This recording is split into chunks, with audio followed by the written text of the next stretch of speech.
Well, g'day viewers. Well, this thing does it real frequently. When I turn it on almost every time, Windows will just hang.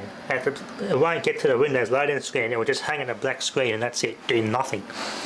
It would do that once and I'll reset it and it'll be fine. Sometimes it will do it more than once, get to the third attempt and it'll get me to the Windows Startup Repair menu. Finds nothing wrong, so I just restart the computer normally through that setting. And it's fine, everything's fine. Apparently it's a common problem with Windows 10. Yeah, this was a Pro version. It sort of did that too. Okay, so I upgraded it to the Enterprise version, which is the best version of Windows 10 to get. The 64-bit Enterprise version of Windows 10 is the best version to get, which is the equivalent to Windows 7 Ultimate. And yet it still hangs a lot at the start menu, on startup, so window reinstalls and repairs do nothing. It's just, I can live with it. Just delays me a bit of an inconvenience of it being a fast computer, but it's perfectly stable leaving it on all the time and stuff like that, so that's probably the only drawback with it. But no spying, auto spying's been turned off. It's actually quite a good operating system on this. This thing's come up quite well, this machine. And I've done some repairs to this. I've discovered if I undo these screws completely, I can pull these knobs off, I lift this plate off to get to the upside of the chassis and see the components. And I can grab it from under here and lift it from under the chassis, and this actually lid lifts out and slots out. There's a slot inside here with another board underneath this, which slots inside of a slot in the side here. So that's kind of convenient. Since I've moved this top half completely and redid this bottom half, there's baffles all around the corner here of 1-inch square wood, and there's 2 in the middle.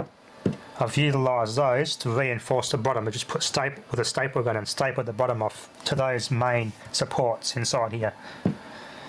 And I've actually glued all around and got it all wood glued, and it's completely sealed and well glued, so I've redone that cabinet.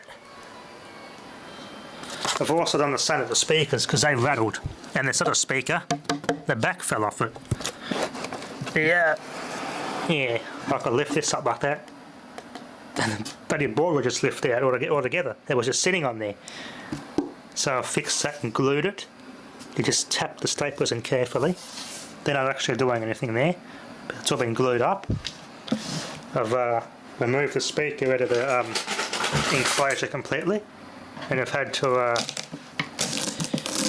these are Plessy Australian made speakers.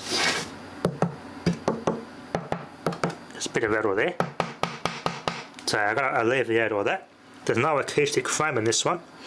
The other one has acoustic frame in those speakers, but these speakers are the only ones I've come across so far that have no acoustic frame in them.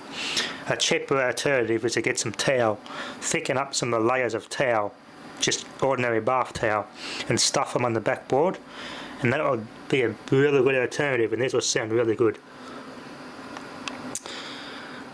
So I put a little bit of wood glue in here from the back and the inside. I pulled a speaker and just threw it inside with the wood glue and just smeared my finger along, and that's taking care of that. You marry that corner, you can see there. They're pretty good speakers, but I've got to improve this cabinet to get the best sound out of them. There's alright, you can always improve these. Got Australian made speakers, you don't see that anymore. I think Magnavox was the last manufacturer or last company in Australia to make speakers in the 70s. They had MSP, Plessy and Roller earlier on. The last one I can remember was Magnavox in cars. They made speakers, and the console units also had Magnavox speakers, and later portable record players had them. Yeah, they were the last of the Australian industry to make speakers, Magnavox. And this other speaker had a similar fault. It also had a rattle, but I've actually fixed that one up. And get this out carefully. I've also had to repair the wire. Yeah, it was actually cut and taped, so I didn't like that to remain that way, so I've cut the taped section off and just re-soldered this directly to the plug. So now it's a good repaired speaker wire. Still got plenty of length left in it too. It's like almost over twice as long as this one. Don't know what's up with that. Oh, one's always longer than the other.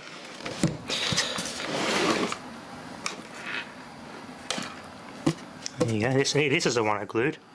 You can see I've filled all this up with glue and clamped it up. I got some wood clamps on it and got it really tightly pressed in. No rattles on that. So they came up quite well. I got my line input cable on there. Works quite well.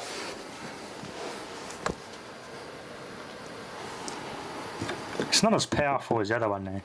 The other one's definitely more powerful than this one. And it's a better turntable too. This is a newer model where it's got the Bakelite platter. And this is not adjustable in here. You can't adjust the weight on this counterbalance mechanism. This is just all at one weight. But the other one, you can adjust all in here, make it the pressure or the on the needle. You can adjust it. That's the main reason why I got that record player as well. The older BSR is better than this one. It doesn't have the 16 speed there, the other one, but it is a better quality model. Anyway, this little hack worked quite well. Gave the pots another good clean and its performance very well. No more rattles on the bottom falling off. Anyway, that'll be enough for now. Thanks for watching.